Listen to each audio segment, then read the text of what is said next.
Hi friends, welcome back to my channel Uma's life Tamil. நாம் இன்றைக்கி என்ன பார்க்க போகிறோம்னா பொட்டேட்டோவும் கேப்சிகமும் வச்சு ஒரு சின்ன கிரேவி மாதிரி தான் பார்க்க போகிறோம். வாங்க பார்த்துடலாம்.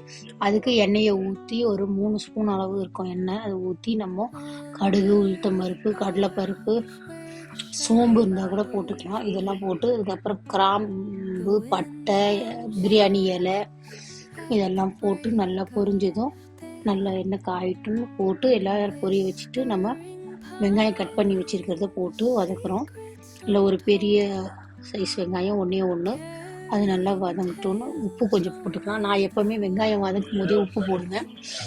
அது உப்பு போட்டு தக்காளியும் போடணும். போட்டு நம்ம வதக்கினா அது நல்லா வதங்கும். அது ஒரு சின்ன ஒரு டிப்பு. இதுக்கு தக்காளி தனியாக வெங்காயம் தனியாக போடணும் இல்லை, அப்படியே போட்டு நம்ம சும்மா சிம்பிளாக ஈஸியாக செய்கிறது தான். சப்பாத்தி கூட வச்சு சாப்பிட்றதுக்கு இது சூப்பராக இருக்கும். நம்ம இப்போ பார்த்திங்கன்னா 1 ஸ்பூன் அளவுக்கு ஜிஞ்சர் கார்லிக் பேஸ்ட் இதில் போடுறோம். போட்டுட்டு நல்லா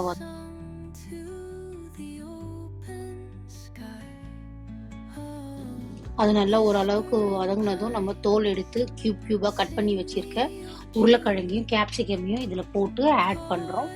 அதையும் போட்டு நல்லா நம்ம இப்போ கலரி வதங்க விட போகிறோம். வாங்க, அது வதங்குற வரைக்கும்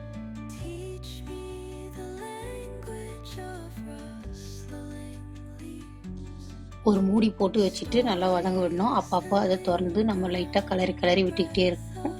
அப்போ தான் அது கீழே மேலேன்னு இல்லாமல் எல்லாமே சேர்ந்த மாதிரி வதங்கும். இப்போது நல்லா வதங்கிட்டு இருக்கு. கொஞ்சம் நல்லா வதங்கினதுக்கப்புறம் என்ன பண்ண போகிறோம்னா, நம்ம மஞ்சள் பொடி, மிளகா பொடி, தனியா பொடி, கரம் மசாலா, ஜீரக பொடி, கொஞ்சம் பெப்பரு, காஷ்மீரி மிளகா பொடி இது எல்லாத்தையும் போட்டுக்கணும். நான் இது எல்லாத்தையுமே ஒரு மசாலா பாக்ஸில் போட்டு வச்சுருவேன். அது ஒரு சின்ன டிப் மாதிரி. நீங்கள் எல்லா மசாலாவையும் ஒரு மசாலா பெட்டி, அஞ்சரை பெட்டின்னு சொல்லுவாங்க பார்த்தீங்களா, அதில் போட்டு வச்சிட்டிங்கன்னா அதை யூஸ் பண்ணிக்கலாம். நான் மொத்தம் 3 மசாலா பாக்ஸ் வச்சுருக்கேன்.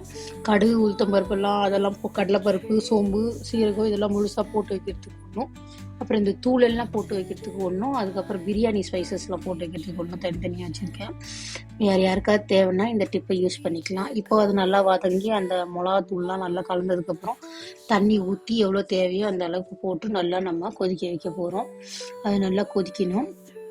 அந்த பச்சை வாசனை போகிற அளவுக்கு நல்லா கொதிக்கிற வரைக்கும், நல்லா கிரேவியாக மாறுற வரைக்கும் வெயிட் பண்ணணும். இது ரொம்பவும் கட்டியாக இருக்கணும்னு இல்லை, அதனால் பார்ப்போம், வெயிட் பண்ணுவோம். உருளைக்கிழங்கு நல்லா வேகிற வரைக்கும் வெயிட் பண்ணுவோம். நல்லா வெந்துருச்சுன்னா அதுக்கப்புறமா நம்ம அது பாருங்கள், கட் பண்ணி பார்த்ததும் உருளைக்கிழங்கு வெந்துருச்சு. இப்போ கொத்தமல்லியை போட்டு நம்ம இறக்கி போகிறோம். அவ்வளோதான். கொஞ்சோண்டு நெய் நம்ம ஆட் பண்ணிக்கிட்டால் அது நம்ம இந்த கிரேவியோட டேஸ்ட்டை என்ஹான்ஸ் பண்ணும். இந்த கிரேவி உங்களுக்கு பிடிச்சிருந்தா எல்லாரும் நம்ம வீடியோவுக்கு லைக் பண்ணி, ஷேர் பண்ணி, சப்ஸ்கிரைப் பண்ணுங்கள். நம்ம வீடியோவை ஃபஸ்ட் டைம் பார்க்குறவங்களா இருந்தால் சப்ஸ்கிரைப் பண்ணி நம்ம சேனலுக்கு சப்போர்ட் பண்ணுங்கள். இன்னொரு நாள் இதே மாதிரி சூப்பரான வீடியோவில் பார்க்கலாம். இதை நீங்கள் ட்ரை பண்ணி பார்த்துட்டு எப்படி இருந்ததுன்னு எனக்கு கமெண்ட் செக்ஷன்